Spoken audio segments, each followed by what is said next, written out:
Making your way into a comfortable seat, we're going to drop the hands into the lap.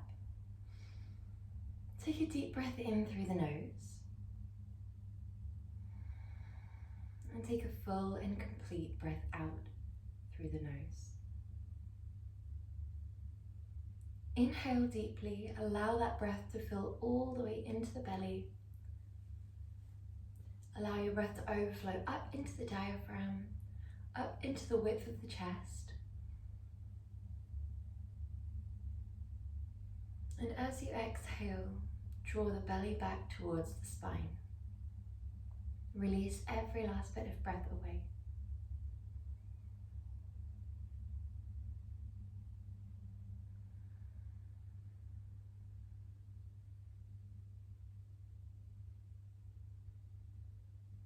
We relax down the muscles of the body, allowing everything to be soft. We observe how the weight of the body melts into the ground beneath us.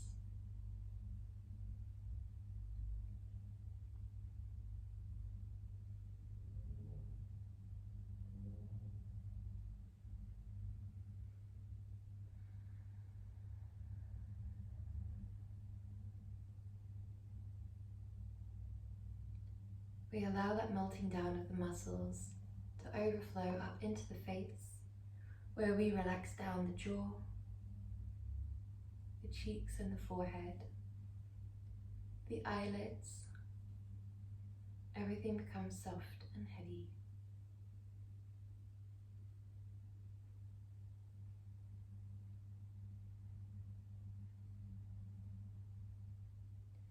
Coming into our first pose whenever you're feeling ready.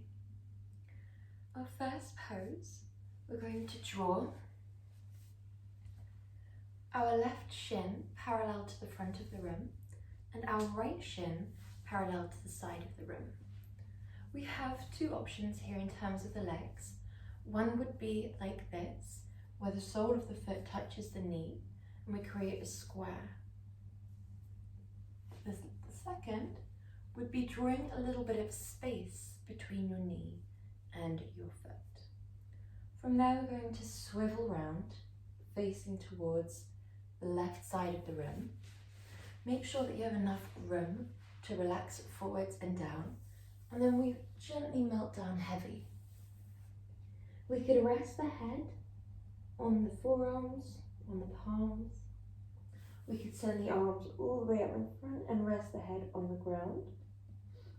And if both feel a little bit much for you today, then you can come up into upright swan rather than sleeping swan. So do whatever feels right for you, and if you'd like to grab a pillow or a bolster if you have one, even better, and lay it out along the length of the mat, then you can relax down onto that pillow for more of a restorative practice instead. So once you've found your perfect version of this pose, allow yourself to melt down as much of the body as you can. If we're upright, then the arms need to stay engaged, yet the rest of your body can completely melt down and become heavy, switching off.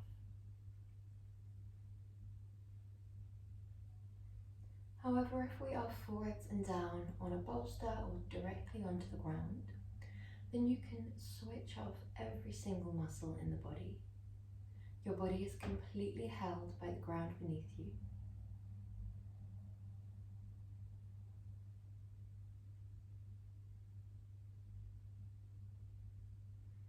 As we allow the muscles of the body to begin to relax, we can begin to go slightly deeper. As we go deeper into the yin tissues of the body, we'll be gently strengthening the density of the bones, lubricating the joints, increasing the elasticity of the fascia, the ligaments, tendons. And when we do this, it not only improves our physical movement, our range of motion, but it's also thought to tap into the meridian body, which derives from traditional Chinese medicine theories that there are ley lines of energy running through your body. These energy ley lines are thought to carry prana, or qi, or life force, however you choose to refer to that constant flow of energy that is always flowing to you and through you, and brings with it a sense of well-being, brings with it that lust for life. So what we're doing when we practice yin is helping the physical body, helping the energy body, encouraging that flow of energy through these deep areas of the body where we might hold tension that blocks or creates stagnancy in the energy. And because we're slowly and gently easing ourselves into more of a meditative state mentally, because how the body is affects how the mind is, we also slowly begin to benefit the mind, benefit the emotional body, as we shift into more of a yin-like state. When you're feeling ready, we're going to make our way slowly up. We're going to take this back leg and swoop it round, taking hold of the foot and either planting the foot directly on for your most intense version, hugging the leg in. This for some will be more intense and for some will be less intense depending on how your hips are. And then for a gentler version, we send that leg nice and long. If we do send the leg long, then we don't have to stay upright. We could fold forwards to make the intensity a little bit more, but without targeting the hips alone. If we fold forwards, it will begin to trace a line down the back of the thighs, all the way down the outer thigh. So make it your own. Because we're going for the gentler version, doesn't mean that it needs to be a 4 out of 10 rather than the 7 out of 10 that we're going for. And just because we're going for maybe the more intense version, doesn't mean that it needs to be a 10 out of 10. We don't want it to feel super duper intense. We always want that 7 out of 10 intensity. The variation that you choose just allows you to adapt the pose to where you're at and your physical body. For example, this will be more of a hip focus, whereas if we fold forwards, it travels all the way from the hips down, it goes up through the back. So make it your own, listen to your body, and then when you're ready, once you've found your edge, the point that gravity lowers you down to, where you feel an intense sensation of stretch, but it's not so intense that all we can think about is when the pose will be over. Then we commit to stillness. We relax the muscles. And we allow that relaxation to start in the target area, such as from the belly button down to your feet. You can map through these areas as you go, making sure the feet are relaxed, then the calves, then the knees, then the thighs, the front and back, then the glutes, then the hips. And once we focus on the target area, we begin to map through the rest of the body, observing if the back is relaxed, observing if the shoulders are relaxed, observing if your arms are relaxed, if your head and your neck is relaxed. Relax as much of the body as you can.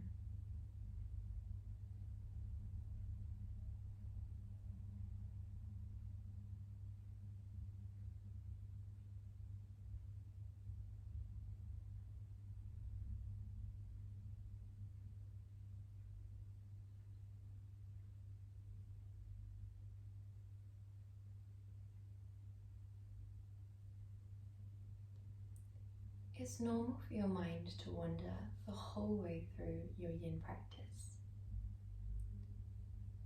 It's normal for it to wander even more at the start of your session, especially if we're moving from maybe what might be more of a yang energy and shifting the body into this yin pose. That can feel quite uncomfortable. Changing states can feel quite uncomfortable. Silence itself can feel quite uncomfortable, especially when we're in a yang-like state. And the mind will try and distract us from discomfort. It will try and fill uncomfortable silences. And we just allow ourselves to accept. Whilst we remain in that state of being and allow ourselves to accept the mind wandering, we also allow ourselves to be non-doing. This means that when the mind does wander, we don't need to respond to it. We don't need to react to it.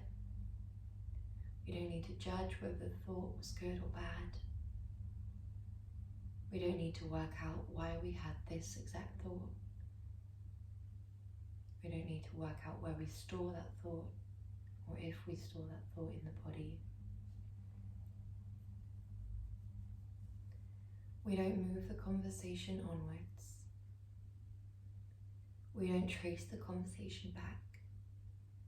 We don't reject the thought and aim for complete silence, but we don't pull it in, attaching meaning, attaching our own identity.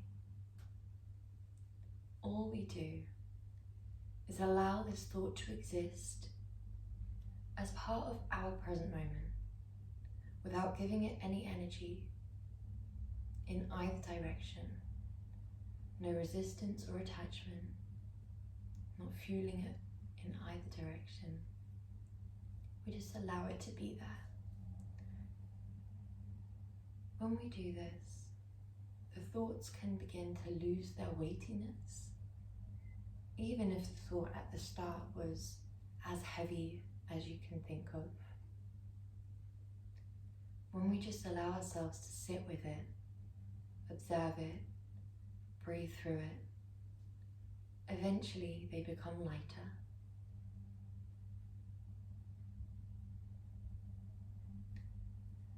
When it's a habitual thought or a weighty thought, when it's a to-do, something that we order ourselves to do in the near future, you might find it harder to let go of. You might find that naturally we attach emotions to these thoughts as they arise.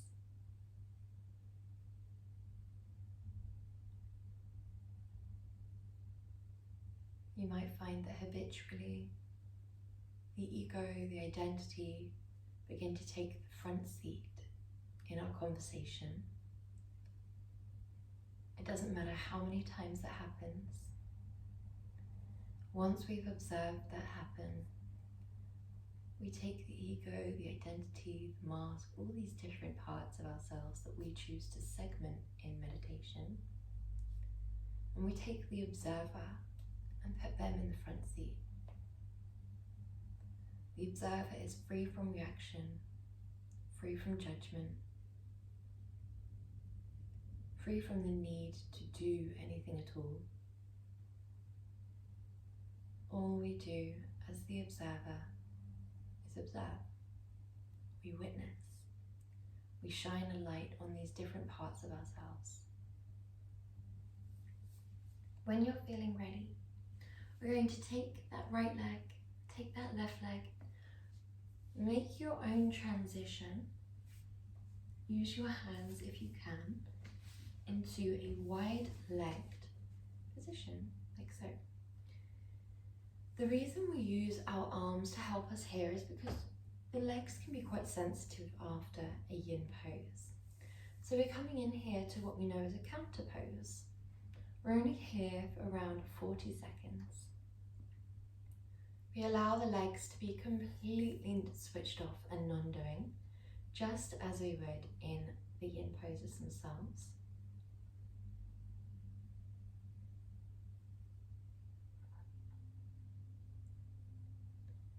We allow a complete switching off of all of the muscles.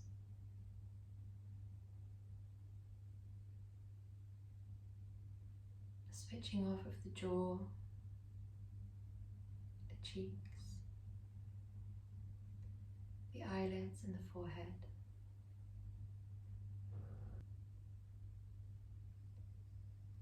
It's normal for your mind to wander more so in counter poses. In the poses themselves, we have an added focal point of the intense sensations of the pose. And these intense sensations can keep us very present because they're often shifting, merging, dissipating, intensifying, ebbing and flowing throughout the pose, which always gives us something to focus on. But in a counter pose, it's a little bit more gentle. We're just creating an elongated area for the energy to flow freely through.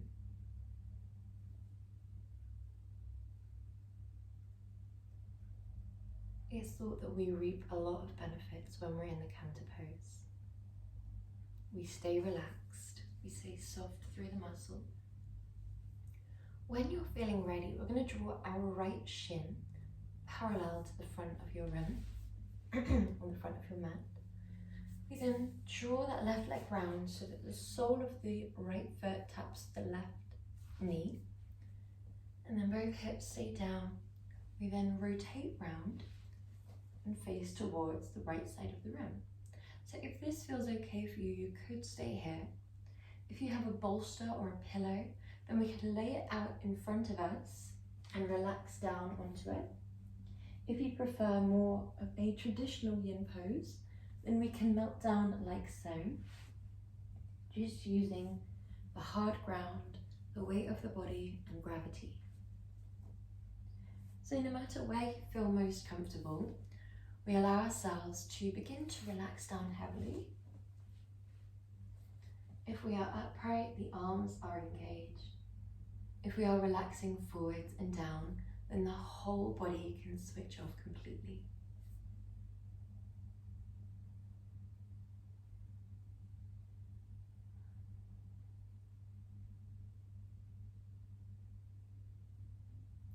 Allow a heaviness through each and every muscle.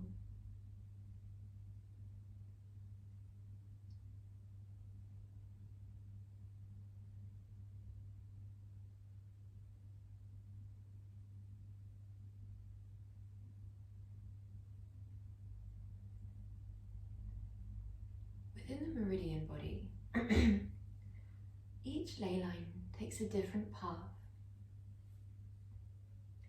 In a pose like this, it's thought that we are targeting the liver and kidney meridians, the stomach and spleen meridians, and through the twist in the lumbar spine and the torso, it's thought that we're targeting the gallbladder meridian as well. Each meridian is thought to relate to a positive and negative emotion on a spectrum. For example, the gallbladder relates a lot to feelings of releasing and letting go, forgiveness, but it can also relate to feelings of holding on to the past. When we target these areas of the body, it's normal for any emotions to arise. As we release them from the body, it's normal for them to come back into where they originated from, which is the mind. And that's not the case with every physical tension, but it's thought to be the case with a lot of physical tension. That we've had something that we formed a resistance or an attachment to, whether that be an emotion, an identity, a person, a role, an object, anything. When we create that resistance, that attachment, we can begin to store things within us which can block that flow of energy through us. When we practice yin, we don't have to release away all of these attachments, all of these resistances. All we need to do is shine a light. All we need to do is observe. Observe what arises. Sometimes the stretch alone that we hold will be enough to release it away. These long, lovely still holds are often like holding your thumb down into a knot until it dissipates. We feel this long held release of stress. However, sometimes just shining a spotlight on what we hold within the body and what we hold within the mind is enough to take its power away. Just having awareness is one of our main goals in yin. Another one of our main goals is just to shift out of that essence of yang, where we might aim for more control over a situation. We might have more resistance, and shift more into that yin-like state where we're in a state of surrender. When we're in that yin-like state, we just release, accept and allow.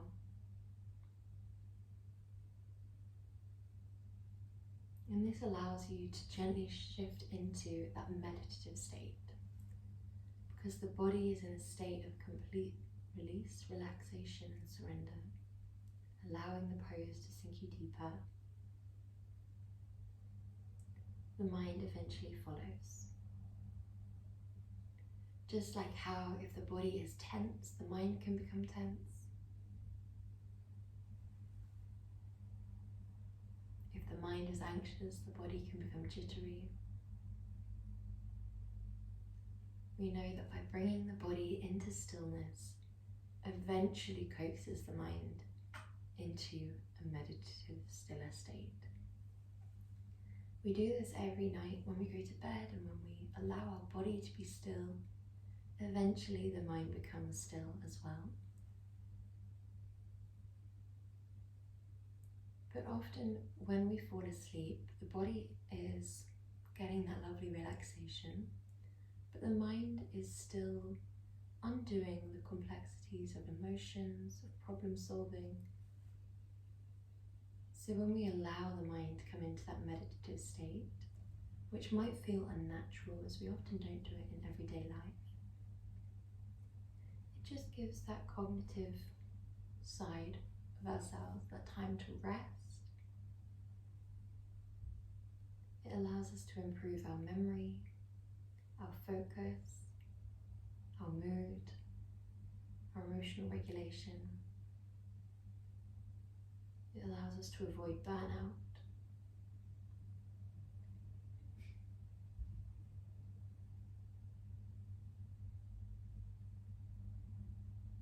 When you're feeling ready, as slowly as you can, we come back into an upright position. Going to scoop this leg round with our hand and either place the ankle on top of the opposite knee, draw that leg all the way in towards the pelvis so that the foot is coming in at an angle, or use the hand to send that leg long. If this leg does not feel comfortable at an angle, we can sit up onto a block if we like. We could prop the knee up with pillows, prop the ankles up with pillows, do whatever we need to make it comfortable for yourself. Comfortable in yin is a little bit different to comfortable in most other areas of life. We don't need it to feel completely easy. We do still want that quite intense sensation of stretch. But when we say comfortable in yin, we just mean we don't want any sensations of sharpness or pinching. We never want any sensations of pain, but we do want an intense sensation of stretch. That stretch sensation usually radiates through a larger area, and you'll intuitively know if it's right for your body. When we're newer to Yin, it can take longer to work out what feels right for your body. So we err on the side of caution, maybe go for more of a 6 out of 10 as we allow ourselves to become more comfortable relaxing down.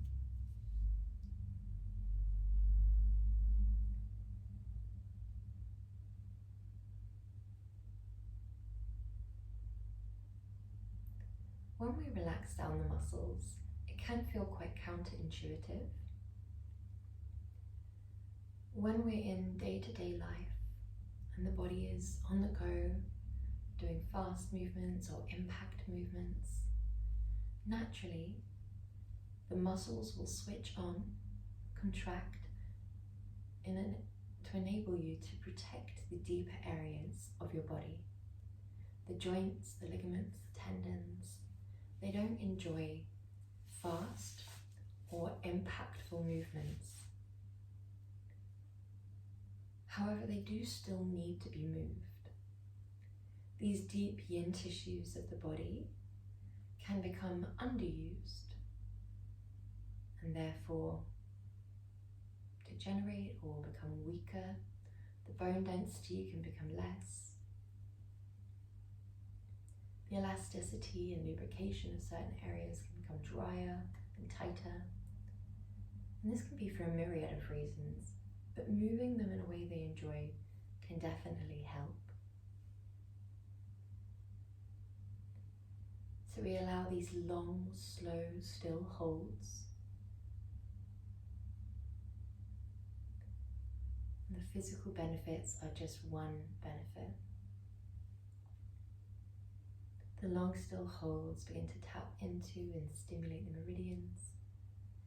They release tension from areas of the body that we're targeting to encourage more flow through that area, more flow of energy, more blood flow.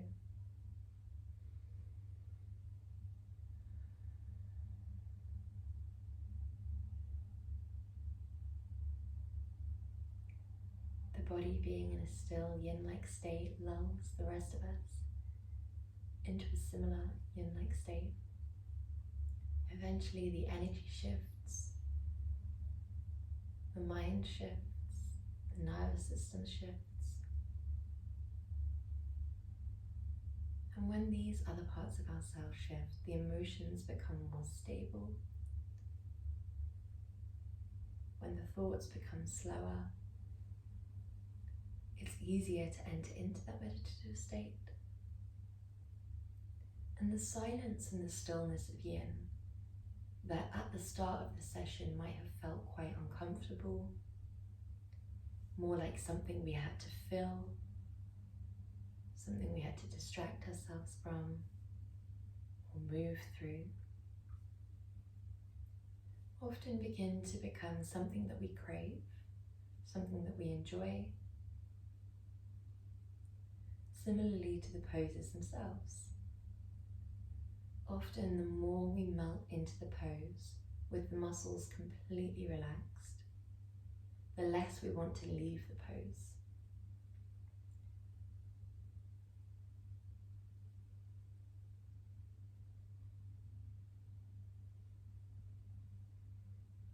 We're here for just a few more breaths. If you ever start to feel intensity rising throughout the course of the pose, it usually means that we might have begun to switch on, activate the muscles, resist the pose. Generally, as long as the pose is right for us, if there is a releasing of resistance, it will become increasingly comfortable. When you're feeling ready, we're moving into our next movement. We take both legs gently out in front, and this time for our counter pose, both legs are directly in front, The arms can be down by your side and we relax heavily.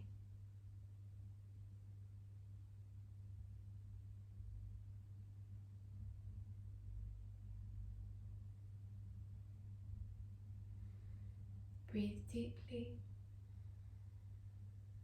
Allow full breaths.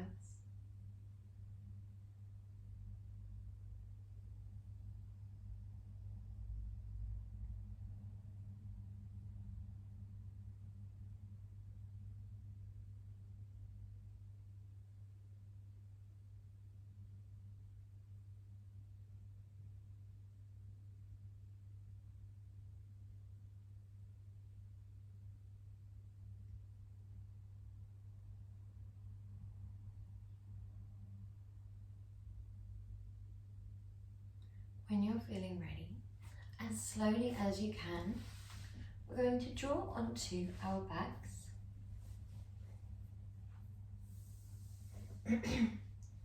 Resting the legs down, like so. We're going to draw the knees wide. And if you do have a bolster or a pillow and you like to rest your spine down the length of it, you absolutely can. We're going to rest the hands either on your person or down by your side, whatever feels right for you. We allow a complete relaxation of the jaw, of the forehead, of the eyelids. Everything becomes heavy.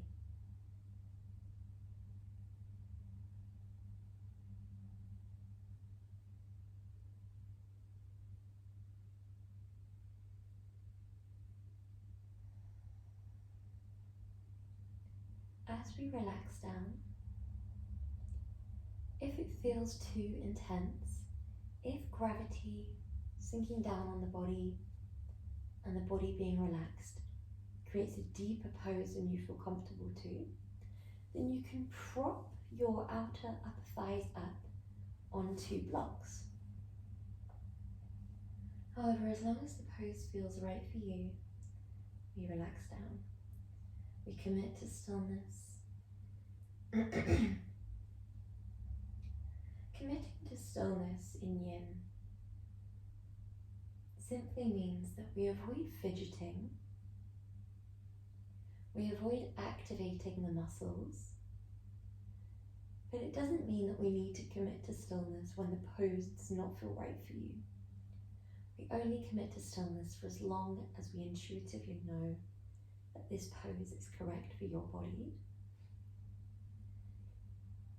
If it stops feeling nice for you and you are relaxed down through the muscles, then we allow ourselves to bring the ground up to us or to come out of the pose when we need. We always want to treat the body with as much compassion and equal amounts of discipline. We're always looking for that perfect balance.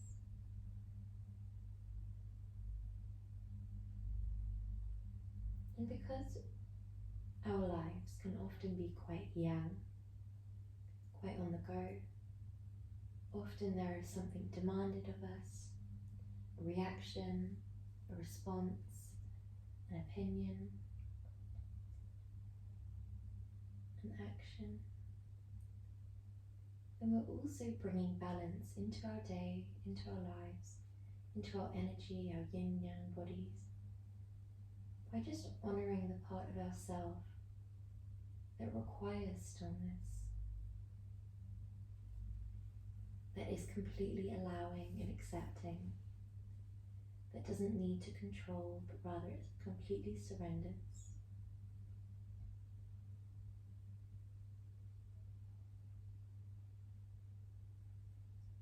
Bring that balance into our body, but also into our energy body.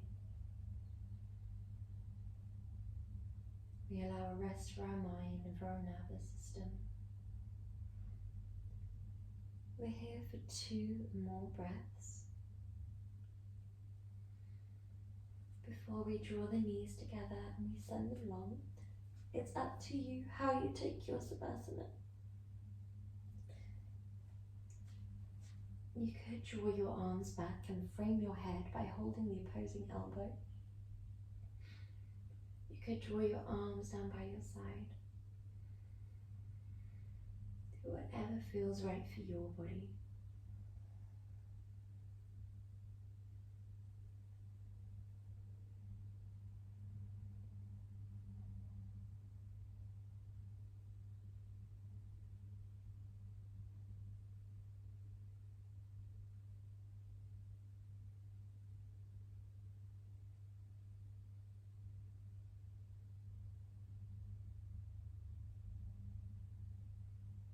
Allow that same complete melting down. When we're in Savasana, also a counter pose, we're just allowing the energy that's flowed through our body and that we've encouraged to flow through our body to flow as freely as possible.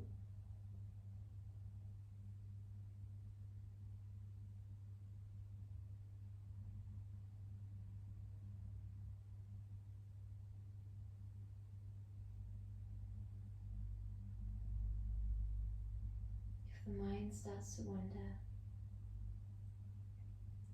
give yourself that permission to not respond. Allow yourself to stay in a state of being. Avoid becoming frustrated and instead just observe. Observe the thought that you last landed on. We don't trace it back. We don't carry the conversation on. We don't reject the thought and aim for complete silence and stillness. But we don't put it in and attach further meaning. We just accept this thought as something that we are experiencing in the present moment. We being the silent observer, the consciousness, the awareness, the witness, the part of yourself that is always there, always watching, but never judging, just always learning.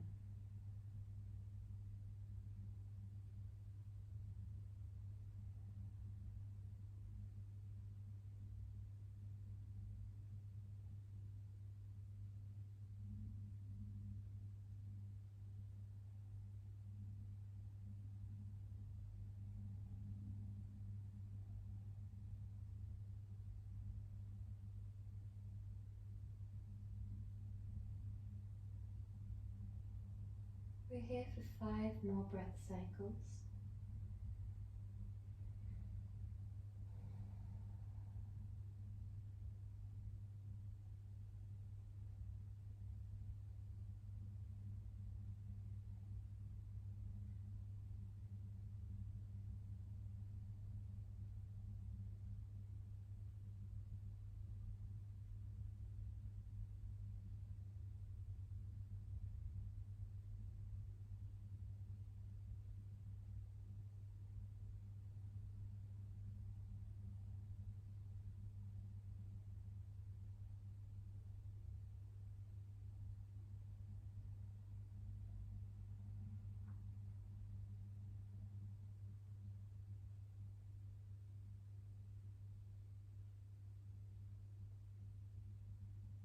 Before we slowly start to bring movement into the legs,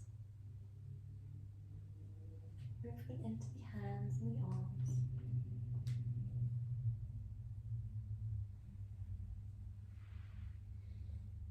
gently rolling onto one side when you're ready, and up into an upright position. Namaste.